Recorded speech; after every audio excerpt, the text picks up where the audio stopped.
তো হ্যালো বন্ধুরা, আমি তুহিন রিভিউলজি চ্যানেলে আপনাদের প্রত্যেককে স্বাগত জানাই। এখন কথা বলবো অ্যামাজন প্রাইমের নতুন সিনেমা স্টোলেন, যেখানটা মুখ্য ভূমিকায় অভিনয় করছে অভিষেক ব্যানার্জি। সেই সিনেমাটা আমি গতকাল দেখে উঠেছি, তাই সেই সিনেমাটা নিয়ে আজকে আপনাদের সাথে যাবতীয় আলোচনা করব। তা চলুন ভিডিওটি শুরু করা যাক। তাই এখানটা মূলত গল্পটা দেখতে পাচ্ছি যে অভিষেক ব্যানার্জি এবং তার ভাই আসছে হচ্ছে অন্য জায়গা থেকে। তার ভাইকে পিক আপ করতে আসছে হচ্ছে অভিষেক ব্যানার্জি, এবং সে ভাইটা যেহেতু ফ্লাইট মিস করেছে তাকে ট্রেনে করে বাধ্যতামূলক আসতে হচ্ছে, এবং তাদের দুজনের মায়ের কিন্তু বিয়ে কিন্তু ঠিক হয়ে গেছে, যার জন্য তাদের মায়ের ওই বিয়েটাকে অ্যাটেন্ড করার জন্য এই দুই ভাই একসাথে আসছে।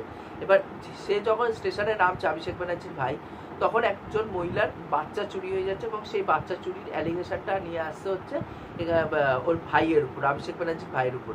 এবার তারা কি নির্দোষ না সত্যি তারা চুরি করেছে, এই যাবতীয় বিষয়টা জানতে হলে আপনাকে এই সিনেমাটা দেখতে হবে। খুব ছোট একটি রানিং টাইমের সিনেমা, 1 ঘন্টা 33 মিনিটের সিনেমা।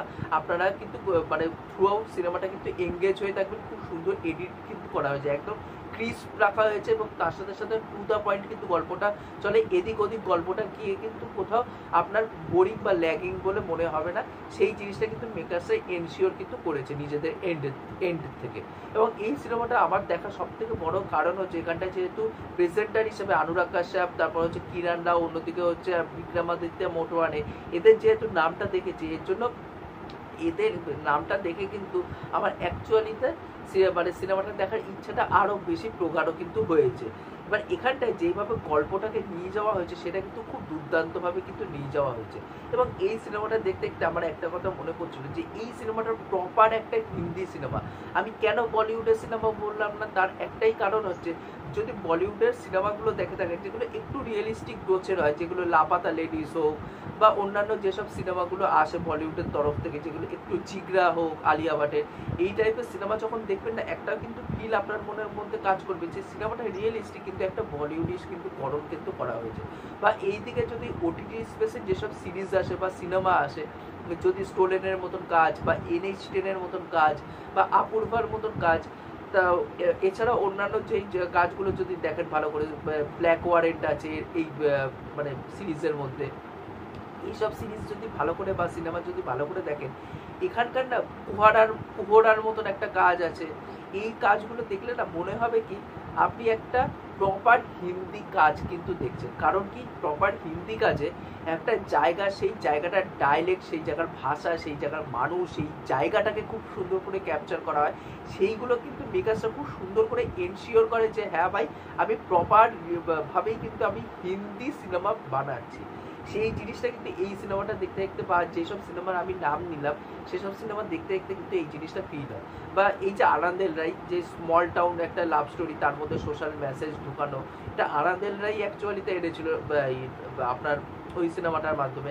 সে রানঝানা হোক বা তানু ইটস মানু হোক, তারপর পরবর্তীকালে অন্যান্য ডিরেক্টররা সেইগুলো রেপ্লিকা করতে গিয়েছিল, সেগুলো কার্তিক আরিয়ান, রাজকুমার রাও, আয়ুষ্মান খুরানা, এরা পরপর এই সব টাইপের কাজ কিন্তু করে এসে, ভিকি কৌশল। তাই এই কাজগুলো যদি দেখেন রিয়েলিস্টিক আছে, মেসেজও আছে, কিন্তু তার সাথে সাথে একটা বলিউডিশ কিন্তু করণ আছে। বাট এই সিনেমাটার মধ্যে তাই নয়। যেই জায়গাটায় গল্পটা বেস করা হয়েছে সেই জায়গাটায় এত সুন্দর করে দেখানো হয়েছে, এবং ওই জায়গার মানুষগুলোকে এত সুন্দর করে উঠে এসছে গল্পের মধ্যে, এবং ভাষাটাকে যেভাবে রাখা হয়েছে সিনেমার মধ্যে, সেগুলো কিন্তু দেখতে কোথাও না কোথাও খুব সুন্দর লাগে। দেখে মনে হচ্ছে হ্যাঁ ভাই, আমি প্রপার হিন্দি সিনেমা কিন্তু দেখেছি। এই জিনিসটা কিন্তু আমার এই সিনেমাটা দেখতে দেখতে ফিল হচ্ছিল। এবং এই সিনেমার মধ্যে যে মেন মেসেজিংটা দেওয়ার চেষ্টা করেছে, যে মরাল পুলিশিং, এখন তো মানে 3টে পর্যায়ে আপনার বিচার করা হয়। একটা হচ্ছে সোশ্যাল মিডিয়া লেভেলে, একটা প্রশাসনিক লেভেলে, আর একটা হচ্ছে আপনার মিডিয়া লেভেলে। আগে দুটো ছিল, প্রশাসন ছিল এবং মিডিয়া ছিল। এখন সেটা নতুন একটা অ্যাড অন হয়েছে, সেটা হচ্ছে সোশ্যাল মিডিয়া। এবং সোশ্যাল মিডিয়া আসার পরে কি হয়েছে, একটা জিনিসকে ভেঙে চুড়ে এমনভাবেই আপনার সামনে প্রেজেন্ট করা হবে যেই জিনিসটা হয়তো মানুষটা হয়তো ভিলেন নয়, কিন্তু সেই মানুষটাকে আপনি ভিলেন বলে প্রমাণিত করবেন। এবং সাধারণ মানুষ যারা আছে সেটাকে পুরোপুরিভাবে বিষয়টাকে না জেনে সেটা অল্প বিস্তর জেনে সেই জিনিসটাকে নিয়ে বিচার করা কিন্তু শুরু করে দেবে, হ্যাঁ ভাই তুমি দোষী, তুমি খুনি, তুমি সব কিছু। এই জিনিসটা কিন্তু আমরা সোশ্যাল মিডিয়া লেভেলে কিন্তু হর হামেশাই কিন্তু হতে কিন্তু দেখছি। আমি পার্সোনালি কিন্তু এই জিনিসটা করি না যে কোনো জিনিসটা আধখাপচা জেনে তারপর আমি সেই জিনিসটাকে নিয়ে কথা বলি বা ভিডিও করি। আমি কিন্তু প্রপারভাবে জানি, তারপর কিন্তু আমি নিজের ভিডিওতে এসে কথা বলি।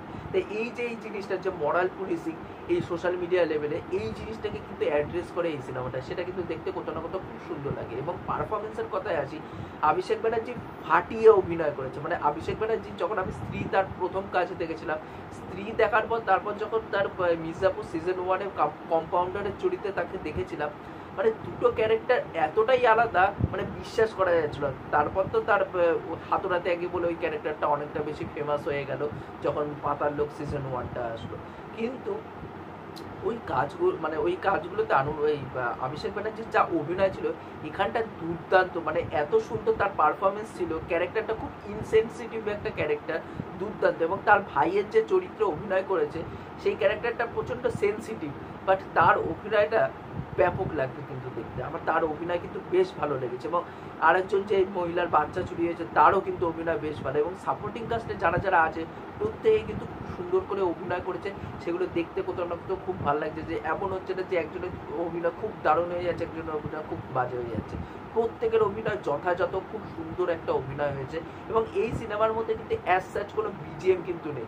একটা সিকোয়েন্স আছে যখন সবাই মিলে অভিষেক ব্যানার্জিকে পিটাবে এবং তার কানে মানে তালা ধরে যাবে, ওই শ্বাস প্রশ্বাসটা যেভাবে নেবে অভিষেক ব্যানার্জি, ওই সিকোয়েন্সটাকে এত সুন্দর করে সাউন্ডের মাধ্যমে ডিজাইন করা হয়েছে না, আপনি জাস্ট হুক হয়ে যাবেন ওই সিনটা।